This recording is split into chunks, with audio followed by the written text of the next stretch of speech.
Hello，大家好啊！经过了这个到泰国去啊，有很长时间的这个旅游以后，我终于要开启工作模式了。家里面人啊，这次旅游啊，我跟你说，其实是比去工作还要辛苦，因为特别多的人，特别多的就是家里面的人啊，要我照顾嘛，那个时候，所以就是说叫计程车啊什么的，全部都要我在弄嘛。那么所以这一次就是说旅游完了，我觉得我真的是脱了一层皮一样的，真的是觉得脱了一层皮啊，好累的。那我今天呢，就是说今天现在是要去欧洲了，早上一早啊。坐这个飞机啊，坐到什么地方转机，你知道吗？我今天飞巴黎，早上一早坐飞机坐到上海转机，从香港坐到上海转机，上海待2个小时，直飞巴黎。因为呢，从香港飞那个巴黎的机票大概是在6000块左右，然后呢就转机一下啊，多那么大概3-4个小时吧，多3-4个小时，这个机票变成了2800啊。那么我想我就转机吧，因为反正一个人也就当是工作了啊。当时工作的话，就是省一点没关系啊。这次呢到巴黎以后呢，除了办一些自己的这个私人的事情以外呢，还是要去一趟巴塞罗那，帮一个朋友采购点家具啊。房子买好了，这个家具还没有买，那么我们去买点家具啊，享受一下啊这个快乐的人生啊，买的人生。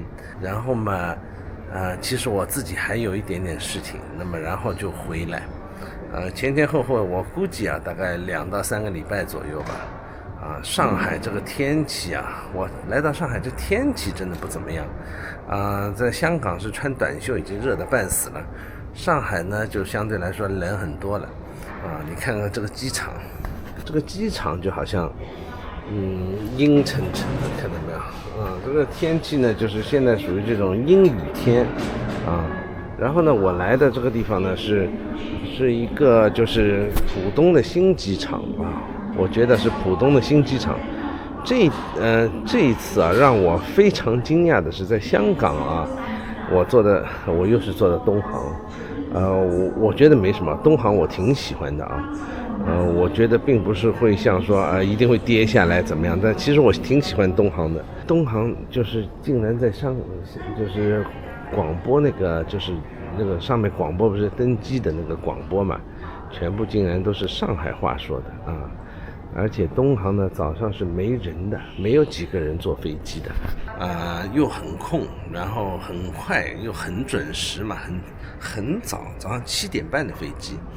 我是早上5点钟就从家里面出来了，然后冲到那个香港机场，然后 check in， 一切非常顺利然后一下子就登机了以后很快起飞就到上海了，你说非常非常顺利。上海这个机场的人不是特别多，我觉得吧，就是现在上海的这个机票很多人都是从上海走，这个机票很便宜你想想看，东航就是坐过来，然后再坐到巴黎都是东航，对吧？它还有包3餐，它这个3餐呢比这个春秋什么的就是好多了。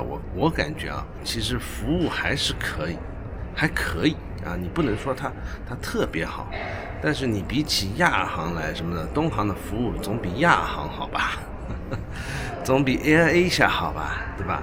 那么它还不算是一个廉价航空，但是呢它的价格呢现在最近是卖的是廉价航空的价格。现在就是很希望中国这里很希望有外商就进中国嘛，机票的价格也便宜，感觉上面就是各种东西都降价了，等于说享受了它这个通缩的这个福利了那么反正钱也缩水了，那你为什么不享受它一个通缩的福利呢？你说对吧？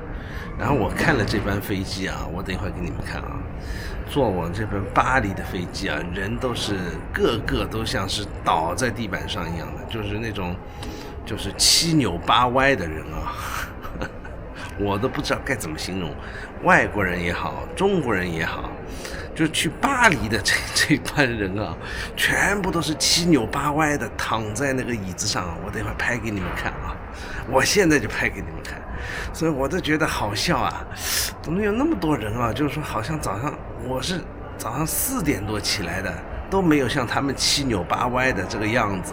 看看这个人简直是比捡垃圾还吓人，直接躺在地板上啊，这个也是第一个啊。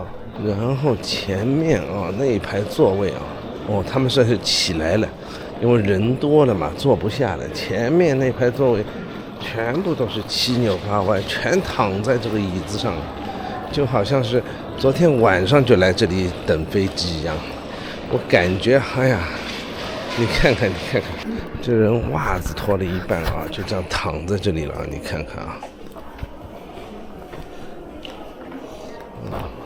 不知道是哪里的人。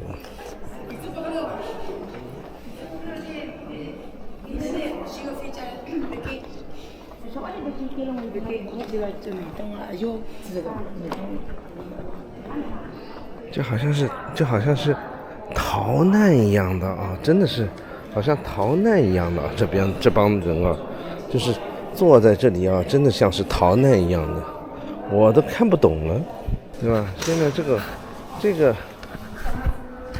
我觉得啊，这个不管是这里是外国人也好，哪怕是外国人也真的是很吓人的那种啊，全部七扭八歪，全这里躺在这里啊，好像死掉了一样的啊。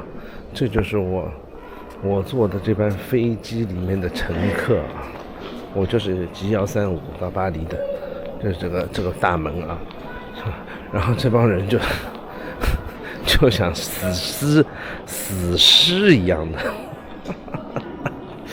躺在这里，我都觉得他们一定是昨天晚上就来了，我怀疑昨天晚上就来了，睡到现在啊，真的是啊，等着巴黎的这班飞机。然后现在已经是几点了？现在已经是中午11点了啊，并不是早上7点8点啊，现在是中午11点啊。这个法国的乘客啊，不是我说啊，我真佩服他们啊，他们反正就是无所谓的，有黑的，有白的，啊，有黄的，啊，黑白黄3种人。东航呢，大家都认为就是会出事的航班，但是那个出事的人是自杀。那么我觉得，就上海的这个机修啊，就对飞机的维修啊、保养啊，其实还可以的。因为我以前有一个也算是远房的那种亲戚吧，他就是做这个机修的啊，就在浦东机场就给人家做机修的啊。后来他专门给人家修那种私人飞机啊，这些对吧？他们也是之前做过民航飞机的机修。那上海的机修呢还算可以，还不算特别不靠谱。所以呢，飞机的状态呢应该是可以的。有一些地方呢，就比如说其他的第三世界国家呢，它这个机修啊，其实可能不一定有上海好。那如果是外地呢，就是它这个飞机的维护啊、维修啊这种公司啊，那其实不一定好。但是上海的这个东航的那个机修呢，又算是可以的，不是那种很差的。所以你说，害怕坐东航呢？其实我觉得我倒不太害怕。唯一一次是人家自杀啊，我不想活了，我带你们一起下去，对吧？那你是没办法啊，你凡是国内的航空都有这个风险，不单是东航，你国航也有这个风险，对吧？那么相信这个东西呢，他们就是公司里面有行政手段啊什么的会解决的啊，所以我觉得这个特别是长途飞机啊，就是驾驶员都还是比较靠谱一点的。我觉得还好啊，所以我并不是特别排斥坐东航的飞机。最主要一个原因还有就是它便宜，现在它便宜啊，吃的东西也不错。那么你亚航或者你这个其他的航空，就是廉价航空比起来，第一你飞巴黎就没廉价航空，对吧？第二，廉价航空的这个维护啊什么的，不见得就是说有多好，也不见得有比那个东航啊什么的来得好。所以我觉得，没有什么太大问题的。在香港嘛，就已经很热了，其实已经很热了。昨天是30度，上海这里大概10度左右，那么天气还算是不冷的啊，还算是舒服的啊，不能说冷的。所以呢，我觉得上海人回到上海那个门口，然后不进去了啊，直接坐转机回到巴黎去啊，你说有意思吧？我是事先订了那个位置，不然的话这班飞机人倒是真的是超多的。没想到我们换了一个门嘛，然后一下子就是转了一个那个登机门嘛，然后哇，这样现在看出来了，有很多人，真的人好多啊！我估计这次飞巴黎的又要坐满了，全部坐满。还好，我订了个位置是在那个窗边的，我容易睡着嘛，我上飞机就睡觉了。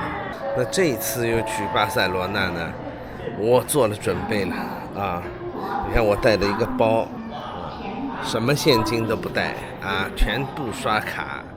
然后呢，我跟你说，我家里人也给我做好准备了啊，被偷了以后，你看，暗的皮夹子，这里放一个暗的皮夹子，暗的一个小包，这样子呢，至少不会有人到你身上去掏东西，对吧？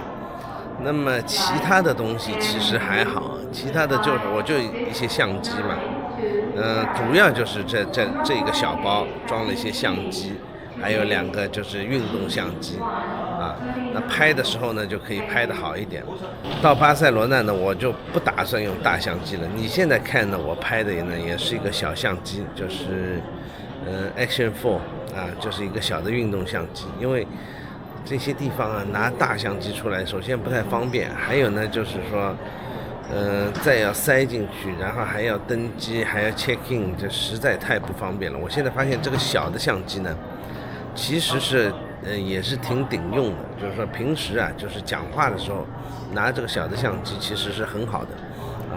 拿那个大的相机呢，其实当然声音啊什么的各方面颜色更加好，但是实在有时候不方便。有一些很漂亮的东西啊，我觉得不拿大相机你是拍不出它这个感觉的。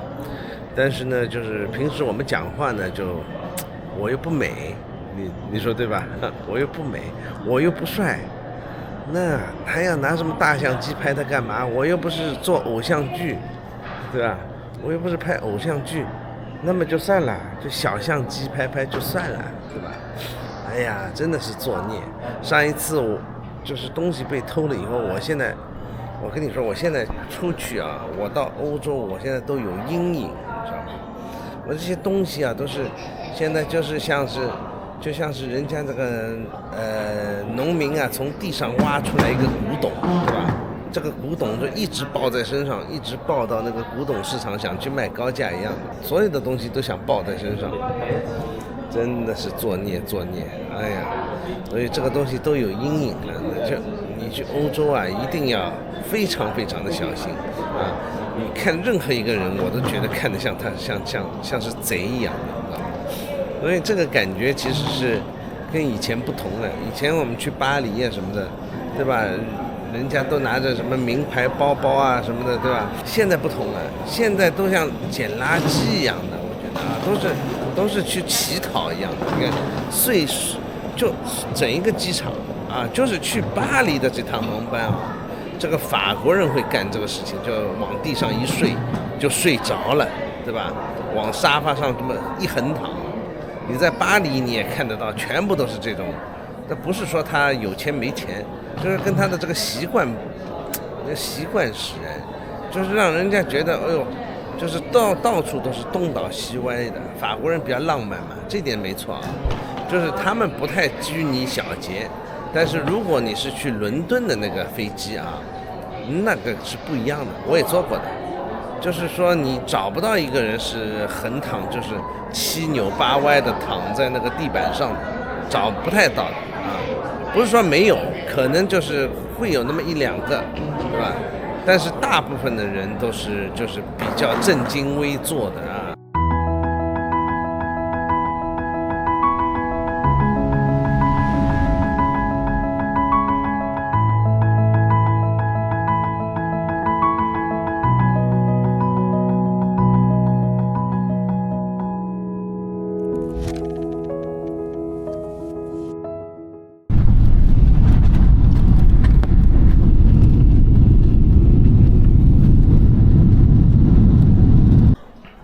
又到法国这个过海关的地方了。总算今天是下午6点到，所以这里海关人员呢都已经上班了，所以我估计啊不会太慢。一般来说啊，上一次这过海关时间很久很久，因为只有2-3个人在 check in 的。从早上12点，对吧？加上6个小时的时差，那么到了法国的下午的6点，也就是晚上的12点，整整12小时啊，真的是累死我了。那么这班东航的飞机啊，基本上下来都要直接被查护照的，就怕有这个偷渡的，然后拿假护照混进来的，特别多以前啊。所以呢，就是说一下飞机还不让你们出机门，直接先查护照，出了舱门一个个堵住，护照看好是真的是假的，然后才决定让不让你进海关啊。这一点呢，就是中国独有的，就是从中国来的飞机啊，它是独有的，它只看中国护照，其他护照它是不看的，其他护照它只看一眼就知道你不是中国护照，然后 OK 就直接过了。如果你是中国护照，他可能就要查你这个，看你这个签证是真的是假的。最后一个，我基本上是最后一个，坐飞机也是最后的一排，对吧？这个飞机大的要死，大概有我估计200-300个人吧，大的要命。这最后一排排队排死我，还好现在是白天啊，法国海关总算是给面子。很快就人都全出来了。如果是早上，按照平时以前早上，那个命真的给他搞掉了。早上一早是没人给你 check out， 那个过海关时间久得半死总算现在是下午呢，还好。现在等着领行李呢，你看人真的不得了人多不多？人真的很多吧？我发现欧洲的来美洲的都没有廉价航空嘛，而且所以就很大嘛。第二天，然后我巴黎飞巴塞罗那这是一个小的机场，是戴高乐3号机场，非常非常小，还不错，感觉还不错，没什么人。然后就是从巴黎飞巴塞罗那的人倒是挺多的，就除了这个以外其他的没有什么航空公司。然后呢，它的那个小箱子也是收钱的，这种小航空公司非常计较，对吧？我有一个小的手提箱嘛，手提箱它也收了我50块钱欧元，就是做托运很麻烦。而且它这里有很有意思，它连门都不告诉你。它写着是9号到15号门，对吧？现在哪一个门进去都不知道，所以说这里所有的门都有可能就是到时候就是坐巴士就上飞机。这个戴高乐3号机场呢，我也是第一次来，它属于是国内，其实是欧洲内部的航班人倒是不多的现在这个巴黎这个天气呢，很差，我觉得就是绵绵细雨真的是绵绵细雨。很早今天我这个司机也是很早就把我带过来了，很早就把我带过来了我订的是6点半的，他6点钟那个车就到了，你知道吗？6点钟车到了以后，我就不好意思，那就赶紧就是下楼然后就上车了。到了这里呢是7点钟9点45的飞机，基本上是没什么人。现在还有2个小时，我得坐在这里等2个小时。巴黎也好，巴塞罗那也好，小偷嘛盛行，我又要去这个小偷城市了，对吧？巴黎这个小偷城市呢，我还算熟悉，但是巴塞罗那这个小偷城市呢，我都觉得我不太熟悉，所以万都要提高警惕，千万不要像上一次一样什么被偷东西啦什么的。我一到那边，到了机场，赶紧就是叫个计程车走人不要给那种犯罪分子留下机会，对吧？也不要引发别人犯罪。作孽真的是作孽。我来巴塞罗那是很多次了，但是第一次来到这个巴塞罗那的这个机场这个机场有一个很大的特点，就是 check in 跟 check out 全部在同一个房子里面，就是说这里坐飞机跟出站的它是不分开来的啊，有意思吧？我这里是出站，很多人呢是入站，所以呢很乱，就觉得真的够乱的啊。全部都是这里进那里出的，人是多的不得了。一来呢热的不得了啊，温度明显就是比那个欧洲就是巴黎啊，就是热很多了啊。所以我是带了个小皮夹藏在衣服里面，所以呢我就不敢拿衣服脱掉了。很多人还有人穿短袖呢啊，还是很有意思的。所以这里呢一定要小心啊。我听他们说一定要小心，小偷非常多啊，因为很乱嘛这个地方啊。一个巨大的这个火腿餐厅，马上就西班牙火腿。这个机场呢确实也是挺大的，不过感觉就是进跟出的人是在一起的，所以有点不习惯。